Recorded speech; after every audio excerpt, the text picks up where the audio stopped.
Los Angeles, no stranger to hosting big events. 2022 will be the 8th time the LA area will be home for a Super Bowl.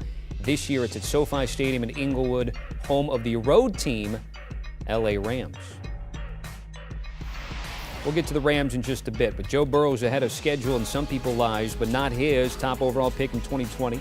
Looking to join a very short list of players to win a national championship, Heisman, and Super Bowl. Matthew Stafford was a top overall pick in 2009, but his path to the game, a road further traveled. 12 years with Detroit, minimal success before landing with Sean McVay via trade to kickstart the Super Bowl campaign for the 2021 year. By the way, happy birthday to the number 9 on the left, Matthew Stafford, 34 years old, going against Joe Burrow, who's 25 years old. Both of these guys been balling out for their teams, looking to get that Lombardi in LA Sunday.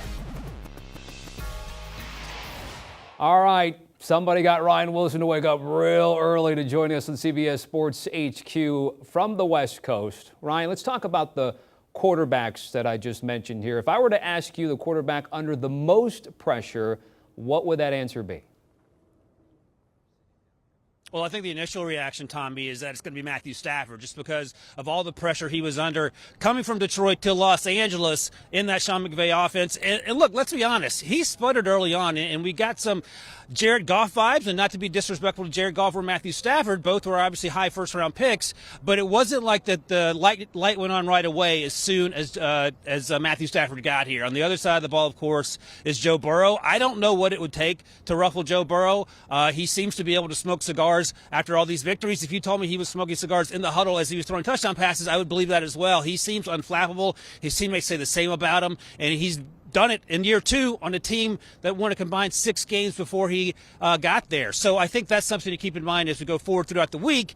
That said, Matthew Stafford has won these playoff games. He was 0-3 before he got to Los Angeles with the Lions when they made those playoffs. He's 3-0 now on this Super Bowl run, and he's playing with a ton more confidence.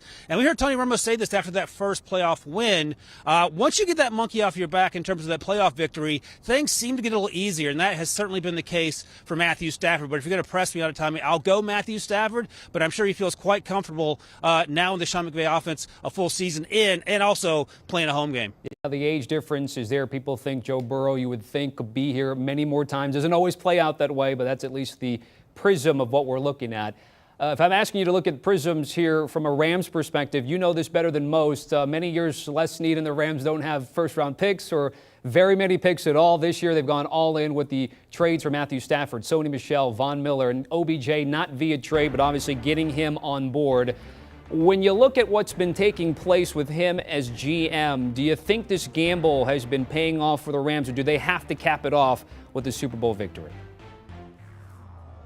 Well, you always want to win a Super Bowl when you get here, because the conversation, and it's cliche, but it's true, it's so hard to get back. That said, I just spent last week in Mobile, Alabama at the Senior Bowl, Tommy, and one of the talking points and one of the things that you're reminded about is that sometimes draft picks are overrated. We love to talk about how important first-round picks are and how you have to hit on the quarterback or the offensive lineman or the edge rusher or the wide receiver, but at the end of the day, Les Snead apparently knows what he's doing. If you can package these picks and get someone like Matthew Stafford, if you can sign OBJ after he's been cut by the Browns, if you can go out and get a Von Miller for a second and a third round pick, if you get Jalen Ramsey for the 2 first-round picks, at the moment it seems extreme. It seems like a large price to pay. It's paid off, and they are here. And again, you know what you're getting in those players because they've been in the league, they've had success. The price was a premium, but it's all come together for a team that doesn't pick to 103rd in this upcoming draft, Tommy. They have one pick at 103. That's a compensatory pick in the 3rd round. They have 7 day 3 picks. We'll see if they hold on to those picks. But as we sit here right now, Les Snead has pushed all the right buttons, and they're in the Super Bowl. Yeah, second bite at the apple, so to speak, in the last 4 years for the Rams, although different starting quarterback at the helm. Let's talk about the spread. It opened up very early, 3.5, maybe 4, and it got bet up to LA, 4.5, where it's been sitting there for the past few days there, Ryan. When you look at this, LA technically the road team, but we know they'll have home field advantage. What do you think of the line as it stands right now? Tommy, you talk to smart people, and I'm not including myself in that when it comes to being a sharp on this, but 4.5 feels like it is about as high as it's going to go because it's asking a lot. You like it to be closer in the 3 to 3.5 range, and it moved up pretty quickly because some money went on the Rams, but 4.5 seems like the top. And here's something to keep in mind. Going back to 2000, only twice have Super Bowl teams won who were favored by more than 4.5 points, 4.5 to 4.5 or more, and that's some concern there. One of the teams was the Colts over the Bears in 2007, and then the year before that, I believe the Steelers and the Seahawks. The Steelers won that game as well. Meanwhile, teams that are underdogs in those situations are 5-3. So that's also something else to keep in mind. But again, 4.5 feels about as high as we're going to get on this. I think people making these wagers would much prefer to be closer to 3.5. But I don't think we're going to get there. All right, Ryan, certainly appreciate it. We're looking out for your stuff the entire week, of course, including the Pick Six podcast. I want to remind everybody about a promo of a prop special that we're going to have on CBS Sports HQ Thursday from 4 to 6 p.m.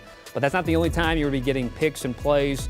Jonathan Coachman, Larry Hartstein, the maestro, will have you covered all week long, including today on CBS Sports HQ. We talk about the spread, Brandon. The total's interesting. It opened up at like 50, bet down to 48.5. I'm hoping it's going to be more of a college football playoff scoring, high-scoring game. I don't want it to be like in the low 20s, so we'll see. I want to see good guys stand. Yeah. Do you want a sports network that delivers everything that matters about the game? The highlights, the picks, the instant analysis, no yelling, no fake debates, no politics. Hit the subscribe button and never miss a moment.